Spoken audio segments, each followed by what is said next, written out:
Hello friends, आज मैं आपको इकबाल मूवी की एक्सप्लेनेशन देने वाला हूँ। उसकी स्टोरी सुनाने वाला हूँ। मेरी फेवरेट मूवीज़ में से एक मूवी है ये। मोटिवेशनल मूवी है। इस मूवी में एक्टिंग बहुत अच्छी की हुई है, इसलिए स्टोरी सुनने के बाद भी अगर आपको कभी टाइम मिले तो इस मूवी को ज़रूर देखना। ये बहुत अच्छी और फुल ऑन एक्टिंग से भरी हुई मूवी है।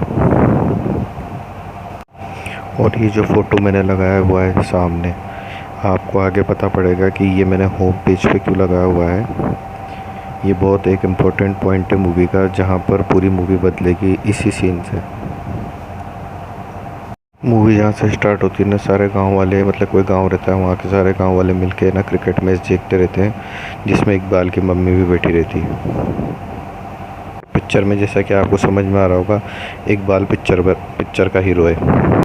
पिक्चर में यही पॉइंट के ऊपर एक तरफ तो मैच जीत जाती है टीम, और दूसरी तरफ क्या, सब लोग इंडिया वाले खुशी मनाने लग जाते हैं। और उसी समय पे क्या, इकबाल का जन्म होने वाला होता है। ये पिक्चर में इकबाल रहता है श्रेयस तलपड़े। थोड़ा इनोसेंट काइंड ऑफ इसका कैरेक्टर बताया गया है मूवी में। ये बोल भी नहीं सकता और देख भी नहीं सकता। जैसा कि अपन को पता रहता है कि बच्चा चाहे से कैसा भी हो, हर माँ उससे प्यार करती है, उसी तरीके से इकबाल की मम्मी भी उससे प्यार करती है। अब ये है ना, खाना खा के भैंसे चराने जाएगा थोड़ा गांव से थोड़ा दूर। अब जितनी देर भैंसे चारा खाती है या फिर रेस्ट करती है, उतनी देर के लिए ये प्रैक्टिस करता है क्रिकेट की। इसको क्रिकेट बहुत ज़्यादा पसंद होता है बचपन से ही, तो ये खाली टाइम के अंदर यहाँ पे क्रिकेट प्रैक्टिस करता है अपने हिसाब से। और यहाँ पर हमको पता पड़ता है कि ये बहुत बढ़िया बॉलर है। मूवी का दूसरा बहुत मेन किरदार है नसीरुद्दीन शाह, नसीर, जो कि क्या है, जहाँ पे प्रैक्टिस करता है ना, वहीं पे पीछे घासों के पीछे सोता रहता है। ये मदिरा पी के सोता रहता है अधिकतर, ये मूवी में से दिखाया गया है। और बहुत ही ज़्यादा आलसी काइंड ऑफ पर्सन इसको बताया गया है मूवी में। इकबाल जो है, भैंसे चराने के बाद उसको थोड़ा सा जो टाइम मिलता है, उसके अंदर क्या, पास में लोग बाग क्रिकेट की प्रैक्टिस करते रहते हैं खेलने वाले, तो उनको क्या देखता है, छुप छुप के उनकी ट्रेनिंग सीखता है। यहाँ पे मूवी में इकबाल की सिस्टर इंट्रोड्यूस होती है, वो भी साथ में मैच देखने लगती है। दोनों के दोनों एक दूसरे की मतलब हेल्प करती है देखने के अंदर कि भाई किस तरीके से बॉलिंग करा रहे हैं, क्या क्या तुमको समझ में आ रहा है, नहीं आ रहा। इकबाल के जो घर के हालात रहते हैं वो क्या बहुत बुरे रहते हैं। उसके पिताजी इतना कमा भी नहीं पाते, और वो तो बोल भी नहीं सकता और सुन भी नहीं सकता, तो वो भी इतना रुपये नहीं कमा पा रहा। तो हमेशा उनके घर में तनातनी मची रहती है, किसी न किसी चीज़ का तनाव उनके घर में चलता ही रहता है हमेशा। एक दिन की बात रहती है, इकबाल क्या छुप के उनकी प्रैक्टिस देखता रहता है, लोगों की, जो लोग बाग प्रैक्टिस करते रहते हैं उनकी। उतने में क्या, वहाँ पे जो कोच रहता है ना, उसको उसकी सिस्टर जाके बता देती है कि क्या मेरा भाई छुप छुप के यहाँ पे क्रिकेट की प्रैक्टिस देखता है आप लोगों की। और ये भी बोल देती हो कि आपके यहाँ पे एक भी ऐसा प्लेयर नहीं है जो मेरे भाई की बॉलिंग के सामने टिक सके। और फिर कोच क्या बोलता है कि चलो ठीक है, एक काम करो, तुम्हारी बॉलिंग बताओ मुझको कि तुम बॉलिंग कैसे कराते हो। तो उसको लेके, और जहाँ पे ये लोग प्रैक्टिस करते हैं उस एरिया में लेके आ जाता है वो इकबाल को और उसकी सिस्टर को। अब यहाँ पे क्या ये बोलेगा कि ना, इकबाल तुम बॉलिंग करके बताओ। तो इकबाल यहाँ पे क्या अपनी बहुत बढ़िया परफॉर्मेंस दिखा देता है और बहुत बढ़िया बॉलिंग करके दिखा देता है। तो सारे जितने भी प्लेयर रहते हैं वो सब चौंक जाते हैं कि ये कौन सा प्लेयर है इतना अटपटा जो इतनी सही बॉलिंग करा रहा है। दूसरी तरफ यहाँ पर एक बैट्समैन रहता है कमल नाम का, वो बहुत बढ़िया बैट्समैन रहता है। वो किसी खिलाड़ी का लड़का रहता है या बहुत बड़े इंसान का लड़का रहता है वो। तो इस चक्कर में क्या है, इस चक्कर में कोच उसको एक्स्ट्रा बेनिफिट देता है हमेशा। इकबाल की सिस्टर का भी दिमाग ख़राब हो जाता है एक दिन कमल के ऊपर। और फिर क्या, इकबाल एक दिन बॉलिंग कराता है ना, तो इसके कमल के बहुत तेज़ लग जाती है सर के ऊपर, और कमल घायल हो जाता है। बदला लेने के लिए कमल उसके कोच से बोल देता है और उसके पिताजी से बोल देता है।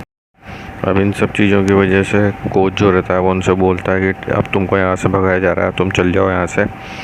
जो ये दोनों के दोनों माफ़ी भी मांगते हैं, लेकिन कोच बोलता है कि नहीं, इससे कुछ भी नहीं हो सकता। कमल कोई मतलब बहुत बड़े इंसान का बेटा है, तो उसको वहाँ से नहीं निकाला जा सकता, और तुम लोग यहाँ से चल जाओ। इससे फ्रस्ट्रेटेड होकर तनाव में आके इकबाल वापस अपनी पुरानी दुनिया में चल जाता है और फिर अपसेट होने लग जाता है बहुत ज़्यादा।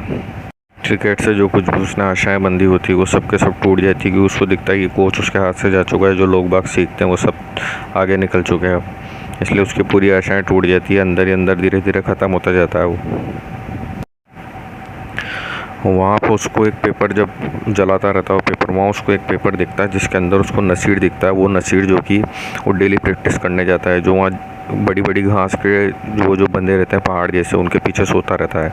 उस नसीर का फ़ोटो मिलता है उसको एक अखबार में। उस दिन से वो नसीर के पीछे लग जाता है, रोज़ उसके पास जाता है, पानी डालता है, उसको जगाता है। हर दिन बार बार नसीर के पास जाके उससे बोलता है कि तुम उठो उठो उठो, मेरी हेल्प करो, मुझे सिखाओ, खेलना सिखाओ। मगर नसीर हर बार बात को टाल देता है, मदिरा वो कंटिन्यू पीता रहता है। एक दिन क्या, मदिरा के चक्कर में नसीर की तबीयत ख़राब हो जाती है, तो उसको डॉक्टर को दिखाने ले जाता है ये इकबाल। और वहाँ से फिर ये दोनों का एक दूसरे को समझ बनती है, एक दूसरे के बीच में अंडरस्टैंडिंग बनती है, नसीर और श्रेयस के बीच में, इकबाल के बीच में। अभी नसीर क्या मान जाता है इकबाल को सिखाने के लिए, और उसको धीरे धीरे टेक्निक बताना चालू कर देता है किस तरीके से बॉलिंग करानी चाहिए। लेकिन उसकी शराब की आदत छूटती नहीं है। और जो इकबाल की बहन रहती है वो भी क्या नसीर से नाराज़ रहती है, नसीर से परेशान रहती है। वो सोचती है मेरे भाई का समय बर्बाद कर रहा है, ये हमको हमारा समय बर्बाद करेगा, हमको क्रिकेट नहीं सिखाएगा। लेकिन दूसरी तरफ जिस तरीके से गुरु के बिना ज्ञान नहीं मिल सकता, उसी तरीके से अब पिक्चर का वो सीन आ चुका है जिसके बारे में मैंने आपको बताया था, गुरु के बिना ज्ञान नहीं मिल सकता। उसी तरीके से नसीर भी यहाँ पे बहुत ख़तरनाक वाला पुराना क्रिकेटर रहता है। तो उस अब नसीर क्या है, उनको इस सीन के बाद में घर पे लेके जाएगा जहाँ पे वो शराब पीने जाएगा। लेकिन इनको नसीर के घर में एक ऐसा मैप मिलेगा, वहाँ टेक्निक मिलेगी इसको, जो बॉलिंग में बहुत ज़्यादा मददगार साबित होगी आने वाले समय में इसके लिए। नसीर इसको क्रिकेट सिखाना चालू कर देता है। वो बैट्समैन बन के बताता है कि एक बैट्समैन की सोच क्या होती है और किस तरीके से एक बॉलर को ये देखना चाहिए। और ये फिर भैंसों को अलग अलग नंबर दे देते हैं कि किस जगह पे बॉल आएगी, किस तरीके से क्रिकेट की टेक्निक चलती रहती है यहाँ पे। और पिक्चर में सबसे इंटरेस्टिंग और अच्छी जगह भी यहीं पे है, यहाँ पे काफ़ी ज़्यादा मोटिवेशन मिलता है। और ये पिक्चर के बहुत टर्निंग पॉइंट वाली बात है। हम यहाँ से टूर्नामेंट में खेलने के लिए जाते हैं, एक बहुत बड़ा टूर्नामेंट होने वाला रहता है। वहाँ पे वो कोच भी मौजूद होता है, नसीर उस कोच से मिलता है। और वो नसीर और ये कोच दोनों एक दूसरे को पहले से ही जानते हैं। इकबाल चूँकि बहुत भारी प्लेयर बन चुका है, इसलिए झंडे गाड़ देता है वो इसमें जो टूर्नामेंट होता है उसके अंदर भी। इकबाल के अब्बा जान को पता पड़ जाती है कि ये लोग बिना बताए वहाँ पे टूर्नामेंट में खेलने चले गए थे। उनका दिमाग ख़राब हो जाता है। वो बोलते हैं अब खेती में मदद करवाओ और मेरे साथ चलो, खेत में हाथ बटवाओ, इस तरीके से कुछ भी नहीं हो सकता, घर पे मदद दो।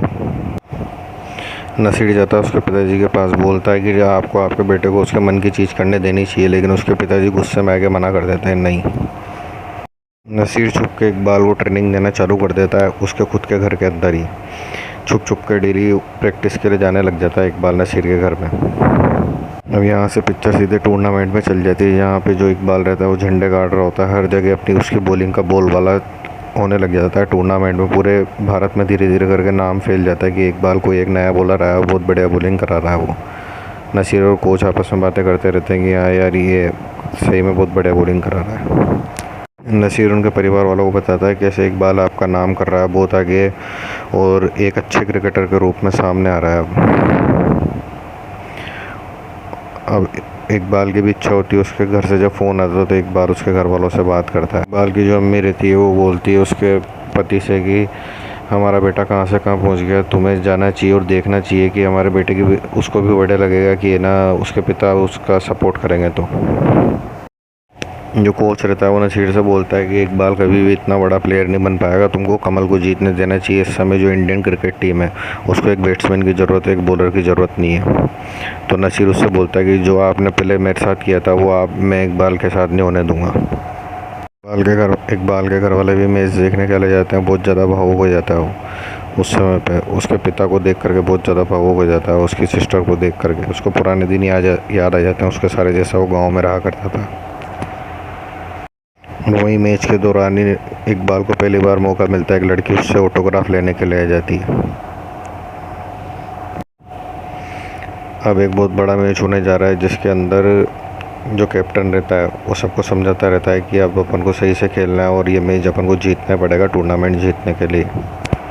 दूसरी तरफ जो कमल का कोच रहता है वो इकबाल को ख़रीदने की कोशिश करता है, उससे बोलता है कि तुम्हें अगले साल बहुत बड़ा प्लेयर बनवा दूंगा, तुम्हें इतने सारे पैसे दे दूंगा। ये सारी बातें उसको बोल देता है और ये भी बोल देता है कि तुम कुछ भी कर लो, किसी भी हालत में तुमको मैं वो नहीं बनने दूंगा, इंडियन क्रिकेट टीम में शामिल नहीं होने दूंगा। इस बात से नसीर का दिमाग ख़राब हो जाता है कि ये इतनी बेकार बॉलिंग का है वो कर रहा है, और ये उसको नसीर का इस बात से भी दिमाग ख़राब हो जाता है कि मैच के बीच में से एक बॉल कहीं ना कहीं निकल जाता है, और सीन में डायरेक्ट बताते हैं कि वो ऑटो से रिटर्न होता रहता है। तो उससे नसीर बोलता है कि तुमने क्या कर रहे हो, किस तरीके की बॉलिंग करा रहे हो। मैच चालू होता है और स्टार्टिंग से जो इकबाल रहता है वो बहुत बेकार बॉलिंग करता है, और उसकी बॉलिंग पे चौके छक्के पड़ते रहते हैं और कोई विकेट भी नहीं निकलता। अचानक ही मैच पलट जाता है और फिर बहुत ख़तरनाक बॉलिंग करने लग जाता है इकबाल, एक के बाद एक विकेट लेने लग जाता है, जिससे में वो कोच आके बोलता है कि तुम क्या कर रहे हो, तुमको तुम्हारा भविष्य ख़त्म कर दिया जाएगा अगर तुमने और सही बॉलिंग करवाई तो। अब यहाँ से मूवी के अंदर वो ख़तरनाक वाली टेक्निक को अपनाएगा इकबाल, जो मैंने आपको पहले बताई थी कि वो नक्शा उसके पास में रहता है, उस टेक्निक को यहाँ पे अपनाता है। वो टेक्निक देखने का अगर आपको एंजॉयमेंट लेना है तो फिर उसके लिए तो आपको मूवी देखनी पड़ेगी। अभी यहाँ पे तो मैं आपको टेक्निक इतनी क्लियरली नहीं बता सकता, लेकिन यहाँ पे बहुत ख़तरनाक टेक्निक उपयोग में लेता है ये। मतलब क्या है, जहाँ पे फील्डर मौजूद तो नहीं रहता शुरुआत में तो, लेकिन जब बैट्समैन उस जगह पे बॉल मार देता है तो उसके बाद वहाँ पे फील्डर अपने आप आ जाता है, और इसको ही चक्रव्यूह कहा जाता है। वो जो नक्शा उसको मिलता है इकबाल को उसके घर में, वो चक्रव्यूह रहता है। चक्रव्यूह की मदद से इकबाल क्या है, कमल का विकेट निकाल लेता है, सामने कमल ही रहता है, मतलब कमल का विकेट निकाल लेता है, और एक बार की बहुत भारी बॉलिंग के कारण ये मैच जीत जाते हैं, मतलब टूर्नामेंट ही जीत जाते हैं पूरा। कोच आ जाता है, उसको डराने धमकाने की कोशिश करता है, तो बोलता है कोच से कि तुम अपना रास्ता नाप लो यहाँ से। इतने में थोड़ी देर में कपिल बाजी की एंट्री हो जाती है। वहाँ पे कपिल बाजी बोल देते हैं कि ये लड़के को अब हम इंडियन क्रिकेट टीम के अंदर सेलेक्ट करेंगे, कोई दिक्कत नहीं है।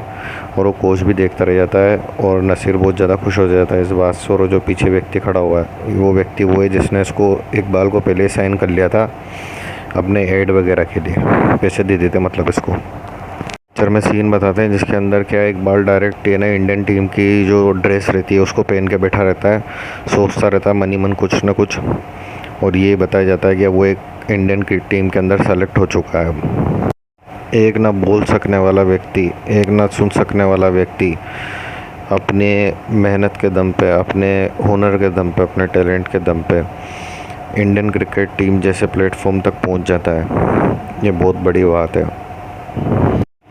और यही हिम्मत है जो कि पिक्चर लोगों को देना चाहती है कि चाहे परिस्थितियाँ कैसी भी हो, अगर कोई इंसान चाहे तो कुछ भी पा सकता है, कुछ भी ग्रहण कर सकता है अपनी ज़िंदगी के अंदर, मेहनत के दम पे, अपने हुनर के दम पे। आप लोगों को मेरी एक्सप्लेनेशन कैसी लगी ये आप मेरे को कमेंट में बताना, ताकि मैं और मूवीज़ के लिए एक्सप्लेनेशन बना सकूं। और अगर कोई मूवी के एक्सप्लेनेशन आपको सुननी है तो फिर आप मेरे को कमेंट में लिख के बताना। Thank you so much friends.